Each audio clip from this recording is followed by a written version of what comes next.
అన్న ఇక్కడికి ఎందుకు వచ్చారు? ఇక్కడికి ఎందుకు వచ్చామంటే మరి యావత్ రాష్ట్ర ప్రజలంతా ఆదరించే ఒక దేవుడు లాంటి వ్యక్తి, మహోన్నతమైన వ్యక్తి మా జగన్మోహన్ రెడ్డి గారి మీద దాడి, ప్రతిపక్షాలు చేసిన దాడికి మరి ఆయనకి చిన్న గాయం అయితేనే మేము తట్టుకోలేము. అలాంటిది ఆయన్ని దాదాపు కంటికి కొద్దిగా పైన అంటే దాదాపు అతని మా నాయకుడి ప్రాణహాని కలిగించడానికి వాళ్ళు ఇక్కడ అపేక్షించారంటే దాన్ని మేము ఖచ్చితంగా ఖండించడానికి, ప్రతిపక్షాల కుట్రలు ఖండించడానికి మేము ఎప్పుడూ ఉంటాం.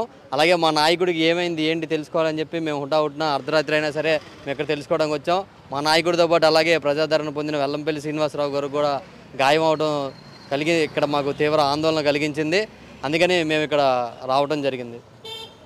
రేపు నిరసనలు ఏమైనా చేసే అవకాశాలు ఉన్నాయా వెల్లంపల్లి గారికి కానీ జగన్మోహన్ రెడ్డి గారి రాష్ట్రంలో? మేము ఖచ్చితంగా వారికి చిన్న ఆపద వస్తేనే మేము తట్టుకోలేము. అలాంటిది మేము ఖచ్చితంగా రోడ్ల మీద వచ్చి నిరసన తెలియజేస్తామంటే మా నాయకులే మమ్మల్ని ఆగండి ఆగండి అంటున్నారు.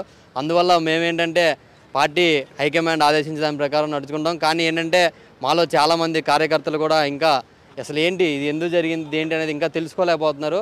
అంటే ప్రతిపక్షాలు జగన్మోహన్ రెడ్డిని అధికారం నుంచి దింపడానికి ఎన్ని కుట్రలు పన్నుతున్నారనే దీన్ని బట్టి అర్థమవుతుంది. భౌతికంగా ఒక వ్యక్తి మీద కూడా వచ్చారంటే వాళ్ళు ఇంకా రాష్ట్రంలో ఒక ముఖ్యమంత్రి మీదకే ఇలా వెళ్ళారంటే మరి రేపు పొద్దున్న సామాన్య ప్రజలు ఎలా ఉంటాయి ఏంటి అని చెప్పి మాకు చాలా ఆందోళన కలిగిస్తుంది. ఖచ్చితంగా రేపు 13వ తారీఖున జరగబోయే ఎన్నికల్లో వీళ్ళు ఎలాగైతే రాళ్లతో మా నాయకుడి మీద దాడి చేశారో మేము కూడా ఓటుతో అలాగే తిరిగి వాళ్ళకి బుద్ధి చెప్తామని తెలియజేస్తాం. ఇప్పుడు దాడి జరిగిన తర్వాత జగన్ గారు ఏం మాట్లాడకుండా ప్రతిపక్షాలను కానీ ఎవరి గురించి కూడా ఏం మాట్లాడకుండా డైరెక్ట్ ఆసుపత్రికి రావడం జరిగింది. దీన్ని ఎలా చూస్తారు మీరు? మరి ఇంకో విధంగా చూసుకుంటే అది చేశారని అనుకుంటున్నారు మరి దాడి?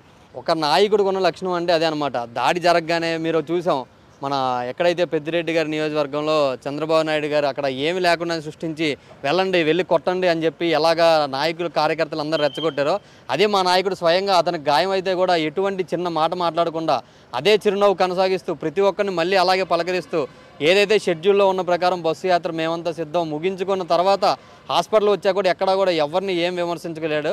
మరి ఒక నాయకుడికి ఒక నీచకుడికి ఉన్న లక్షణం ఏంటంటే అదే.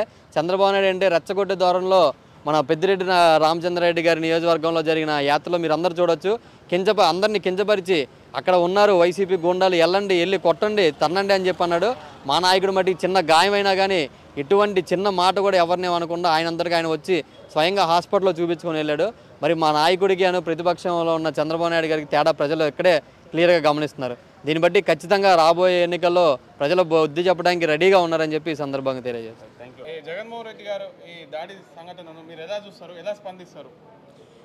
ఈరోజు జగన్మోహన్ రెడ్డి గారికి ప్రజల్లో వస్తున్న ఆదరణ చూసి తట్టుకోలేని ప్రతిపక్ష పార్టీలు ఈరోజు ప్రజల్లో రేపు ఎలక్షన్లో 13వ తారీఖున మే 13న మళ్ళీ వైఎస్ఆర్ కాంగ్రెస్ పార్టీ అధికారంలోకి వస్తుందని దురుద్దేశంతో దిగ్గజతో ఒక కక్షపూరితంగా ఏదో ఒక విధంగా జగన్మోహన్ రెడ్డి గారిని మా ఆత్మాహుతి దాడి చేసి ఏదో ఒక విధంగా ఈ ప్రజలకి అండగా లేకుండా చేయాలని ఉద్దేశంతో ఇలాంటి దాడి చేయడం జరిగింది.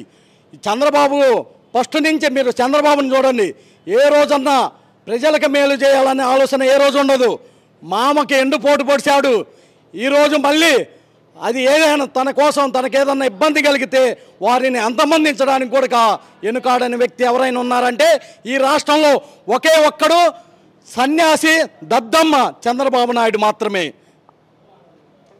ఈరోజు రాత్రి అయింది కాబట్టి ఏం చేయలేకపోతున్నారు. మరి మీరు రేపు ఎలాంటి నిరసన అయినా చేయగలుగుతారా?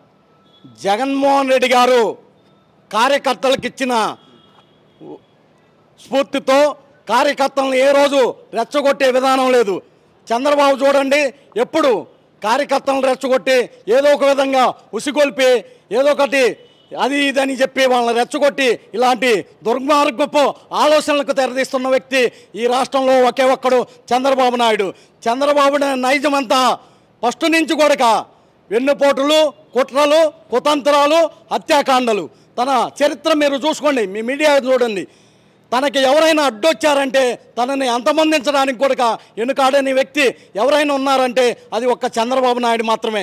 అలాంటి వ్యక్తికి ఈ ఆంధ్ర రాష్ట్ర ప్రజలు మే 13న తగిన గుణపాఠం చెప్తారు. జూన్ 4న వైఎస్ఆర్ పార్టీ ఎన్నికల్లో విజయదుందుభి మోగించడం ఖాయం. ఈ రాష్ట్రంలో వైఎస్ జగన్మోహన్ రెడ్డి గారు తిరిగి అధికారంలోకి రావడం ఖాయం. ఇది అక్షర సత్యం. థ్యాంక్ యూ అన్న. మేడం, సంఘటన స్థలానికి మీరు ఎప్పుడు వెళ్ళి చూసారా లేదా ఇక్కడికి డైరెక్ట్ హాస్పిటల్కి వచ్చారా? దీన్ని ఎలా స్పందిస్తారు జగన్ గారిపై దాడిని? లేదండి, మేము బస్సు యాత్ర జగన్మోహన్ రెడ్డి గారి బస్సు యాత్ర అయిన తర్వాత ఇళ్ళకి వెళ్ళాము. ఇళ్ళకి వెళ్ళి టీవీ ఆన్ చేయగానే ఏదైతే ఇది ఇలా జగనన్న మీద రాళ్లతో దాడి చేశారు అని చూడటం, అలాగే మరి అన్నిలాగా టెస్టుల గురించి ఇక్కడికి హాస్పిటల్కి వస్తారని తెలియడం జరిగింది. మళ్ళీ వెంటనే ఇక్కడికి వచ్చి వెయిట్ చేసాము. అన్నను ఒక్కసారి కళ్ళారా చూసుకుందామని చెప్పి. ఎందుకంటే మేము చూసినప్పుడు అన్న ఎంతో ఉత్సాహంగా, ఎంతో ఇదిగా అవినాష్ అన్నతో పాటు జగన్ అన్న కూడా మా అందరికీ కూడా అభివాదం చేసుకుంటూ వెళ్తూ ఉన్నారు. మళ్ళీ ఆ ఘటన చూసిన తర్వాత దీన్ని ఇలాగా చూడాల్సి వస్తుందని మేము అనుకోలేదు. కానీ ఏదైతే ఇప్పుడు ఈ టీడీపీ రాజకీయం ఏదైతే చేస్తున్నారో, ఈ పసుపు రాజకీయాలు చేయటం వల్ల మా వైఎస్ఆర్సీపీకి, మా జగనన్నకి 150 సీట్లు వచ్చాయి. కానీ ఇలాగ రాళ్ల దాడి చేయటం వల్ల కంపల్సరీగా 175 సీట్లు వస్తాయి. పసుపు నీళ్ళతో కడిగితే 151 సీట్లు వచ్చాయేమో. ఇప్పుడు ఈ రాళ్ల దాడి వల్ల ఇట్లా రాళ్ళు దాడులు ఏదైతే టీడీపీ వాళ్ళు ప్రేరేపిస్తున్నారో వీటి వల్ల డెఫినెట్గా మేము 175 కొడతాము. మీరు రాళ్ళు వేయండి, మేము మా ప్రజలందరం కలిసి మేము ఓట్లు వేస్తాము. మే 13వ తారీఖున మీ అందరికీ కూడా సమాధానం చెప్తాము. కాకపోతే మా నాయకుడికి ఇలాగా ఈ విధంగా ఒక ముఖ్యమంత్రి స్థానంలో ఉన్న జగన్మోహన్ రెడ్డి గారి మీదకి ఈ విధంగా దాడి చేయడానికి వెనుకాడలేదు అంటే రౌడీయిజం అనేది ఎవరు ప్రేరేపిస్తున్నారు, ఎవరు చేస్తున్నారు అనేది ఈరోజు ఆంధ్రప్రదేశ్ రాష్ట్ర ప్రజలందరూ కూడా చూస్తూ ఉన్నారు.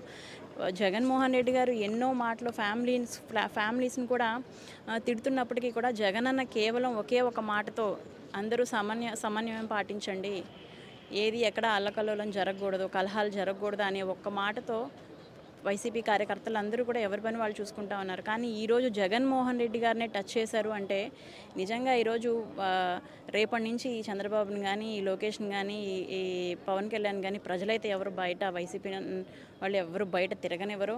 కానీ మళ్ళీ మా జగన్మోహన్ రెడ్డి గారు వచ్చి అదే చెప్తారు, సమన్వయం పాటించండి, ఎవరు కూడా ఇచ్చేయద్దని. మళ్ళీ ఆయన మాటకే కట్టుబడతాం తప్ప వీళ్ళలాగా రాళ్లతో దాడులు చేయడం ఏమీ చేయము. మే 13న ఏ విధంగా సమాధానం చెప్పాలో అదే విధంగా సమాధానం చెప్తారు జగన్మోహన్ రెడ్డి గారు. దేవుడిని ఇంకా మేమందరం కూడా ప్రార్థిస్తూ ఉన్నాము. ఇంతకంటే కూడా మరి దిగజారుతారు టీడీపీ వాళ్ళు. మరి ఆ కుట్రలన్నిటి నుంచి కూడా మా జగన్మోహన్ రెడ్డి గారిని మరి సేఫ్గా కాపాడాలని చెప్పి దేవుడికి మేమందరం కూడా ప్రార్థనలు చేస్తూ ఉన్నాము. రాత్రి కాబట్టి ఎక్కడి వారు అక్కడే ఉండిపోవడం జరిగింది. రేపు ఏమన్నా దాడికి నిరసనలు ఏమైనా చేయగలరు? డెఫినెట్గా ఆల్రెడీ స్టార్ట్ చేశారండి. ఎప్పుడైతే ఈ విషయం జరిగిందో అప్పుడే జనాలు రోడ్ల మీదకి వచ్చి నిరసనలు స్టార్ట్ చేశారు మరి మా నాయకుడికి మద్దతుగా. కానీ ఒక రాష్ట్ర ముఖ్యమంత్రిగా ఎలా జరిగింది అంటే ఈ టీడీపీ వాళ్ళు పొరపాటున మళ్ళీ రాజకీయాల్లో మళ్ళీ ఆల్రెడీ చచ్చిపోయి ఉన్నారు. పొరపాటున మళ్ళీ వీళ్ళకి ఏమన్నా కొన్ని సీట్లు కూడా రాష్ట్ర ప్రజలందరికీ కూడా ఈ సన్నివేశం తర్వాత అందరినీ విజ్ఞప్తి చేయడం జరుగుతుంది. పొరపాటును కూడా వీళ్ళకి 4 సీట్లు కూడా ఇవ్వద్దు. ఎందుకంటే వీళ్ళ రాజకీయం అనేది ప్రతిపక్షంలో ఉన్నప్పుడే రాక్షస రాజకీయాన్ని చూపిస్తూ ఉన్నారు. వీళ్ళకి పొరపాటున అధికారం చేజికితే మాత్రం అక్కడక్కడ కూడా మనల్ని బతకనివ్వరు. కాబట్టి ప్రజలందరూ కూడా వీళ్ళని ఇంకా తొక్కాలి. ఆల్రెడీ సమాధి అయిపోయిన దాన్ని ఊపిరి పోసుకోవడానికి చూస్తున్నారు. కానీ ఇట్లాంటి రాజకీయాలని ఆంధ్రప్రదేశ్ రాష్ట్రం ప్రజలందరూ కూడా ఎంతో ప్రశాంతంగా ఉన్నారు. వీళ్ళు అక్కడక్కడ చెప్పే మాటలే తప్ప ప్రజలు ఎక్కడా కూడా ఈ విధమైన ఇది చేయట్లేదు. ప్రజలందరూ కూడా జగన్మోహన్ రెడ్డి గారి వైపే ఉన్నారు. అలాగే మరి రేపు మే 13న జగన్మోహన్ రెడ్డి గారికి మళ్ళీ పట్టం కట్టి చెట్టుకి కాయలు ఉన్నాయి కాబట్టి ఈ రాళ్ల దెబ్బలు కాబట్టి ఇవన్నీ కూడా భరిస్తాము మేము కూడా మా జగనన్న కోసం. మే 13 వరకు వీళ్ళు ఏంటంటే ఇలా జగన్మోహన్ రెడ్డి గారు బయటికి వస్తే ఇలాంటివన్నీ చేస్తే మళ్ళీ ఆయన లోపలికి వెళ్ళిపోతారు, మళ్ళీ తిరగరు జనాల్లో. ఇంత ఆదరణ దొరకకూడదు జగన్మోహన్ రెడ్డి గారికి. ఇలాంటి ఏదైనా పని చేస్తే సెక్యూరిటీ ఇబ్బందులు వచ్చి మళ్ళీ జగన్మోహన్ రెడ్డి గారిని బయట తిరగనివ్వకుండా చేద్దామనే ఒక కుట్రతో చేస్తూ ఉన్నారు. జగనన్న బయటకు వచ్చినా రాకపోయినా సరే మేము ఆంధ్రప్రదేశ్ ప్రజలందరం కూడా జగన్మోహన్ రెడ్డి గారిని సీఎంగా చేసుకుంటాం.